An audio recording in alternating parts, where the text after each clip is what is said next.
Yeah, Weege Show coming to you from RedBud. We are done with round 5 of Lucas Oil Pro Motocross. Perhaps you watched the racing, perhaps you know that we had some drama.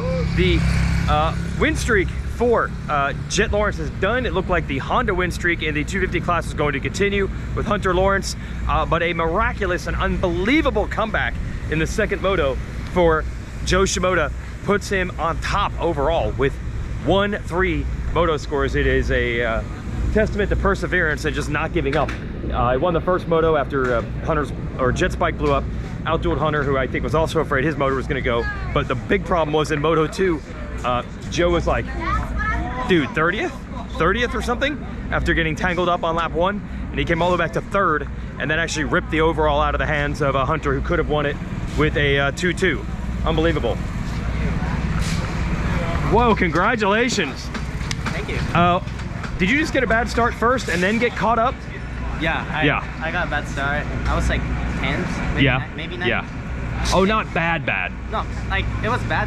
Yeah. But I made some really good passes. Yeah.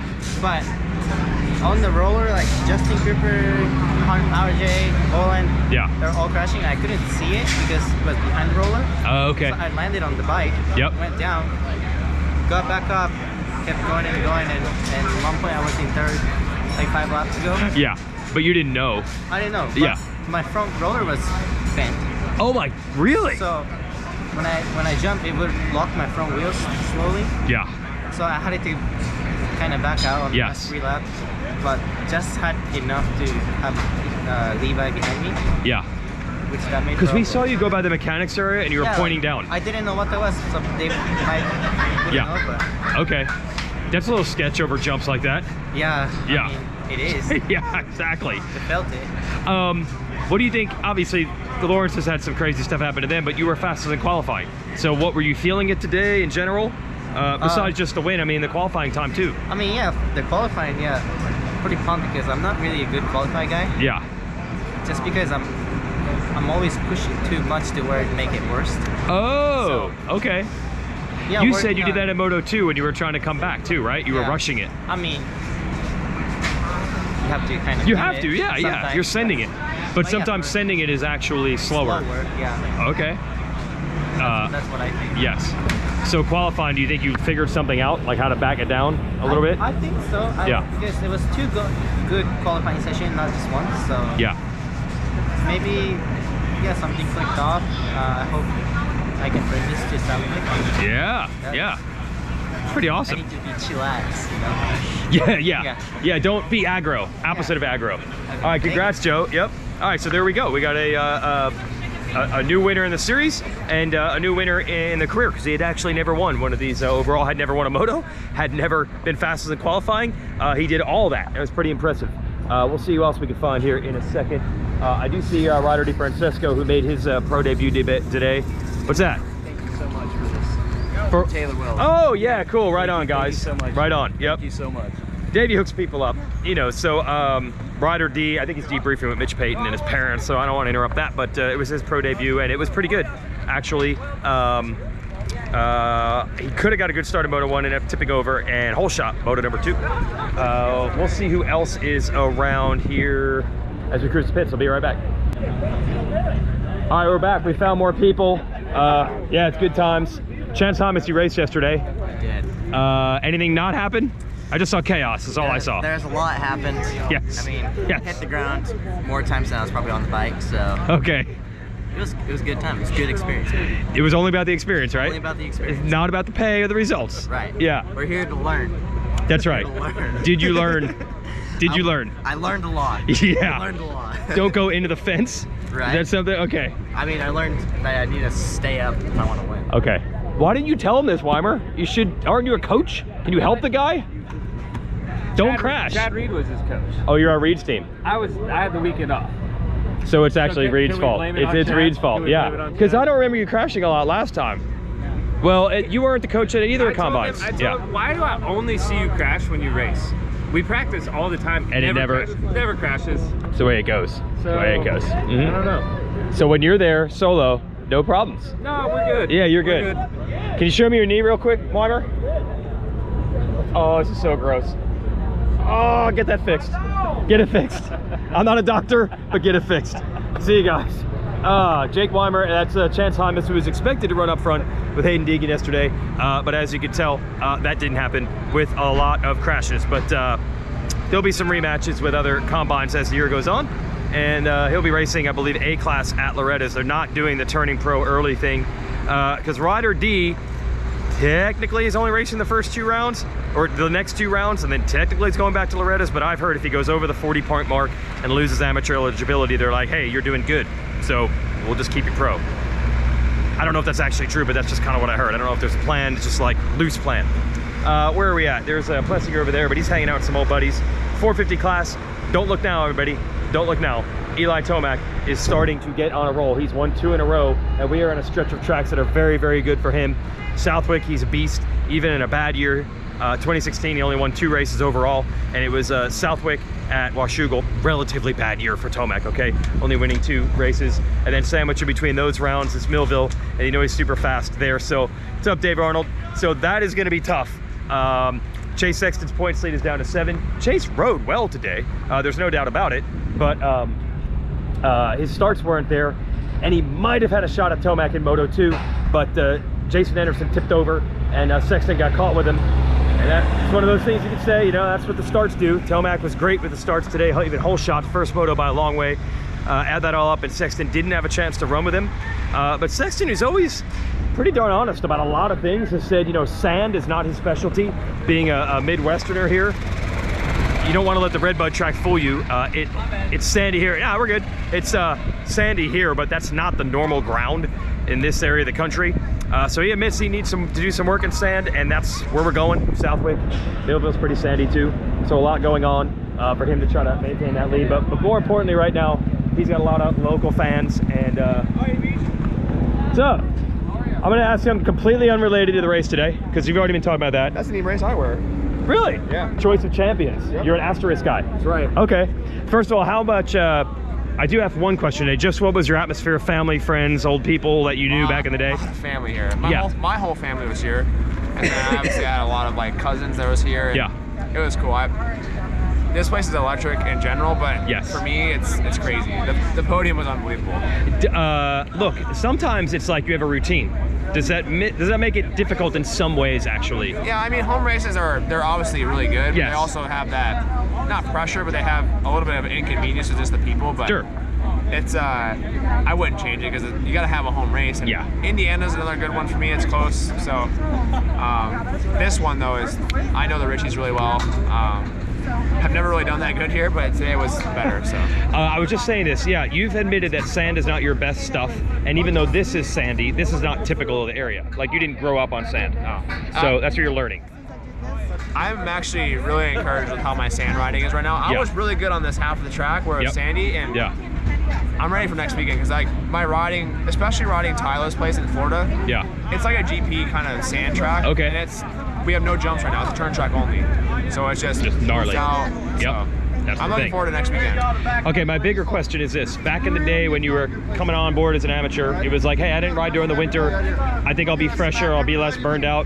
We're 5 years into this game. I'm interrupting you from people. Thanks, you know from way back. Oh, just Beeve and it's just LeBink. Who cares? We're good. Yeah, we don't care about those guys. We're good. We're good. Years later, it's gone so well for you as a pro.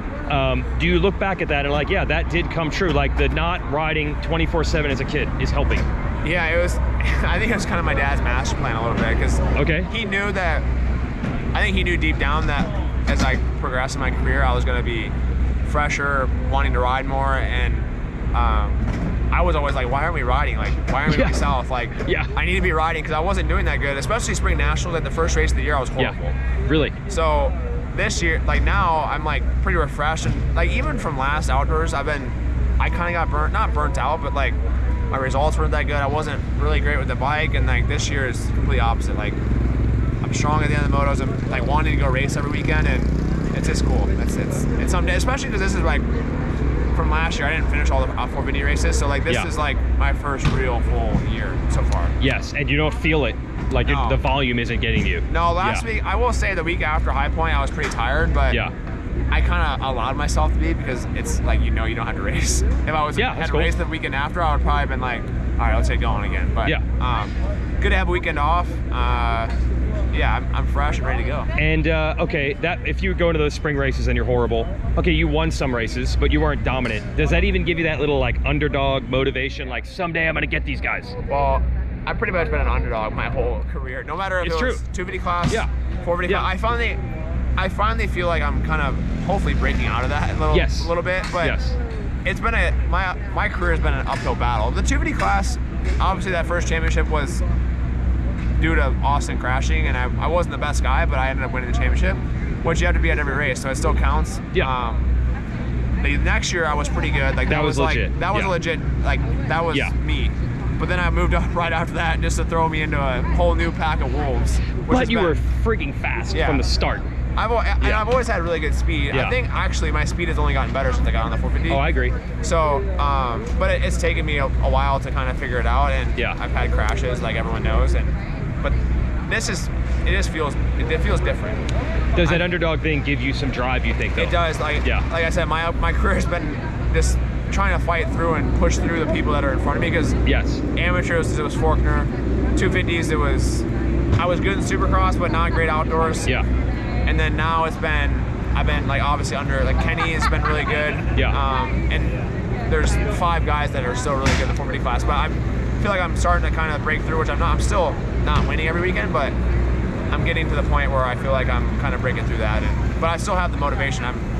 That's one thing that I think it helped me. I'm super driven through the weeks, and it's kind of, my dad obviously helps me with that because he doesn't let me get off on too much, but no, it's been good. I think it's helped me in the long run. That was the theory, and it's kind of coming true now.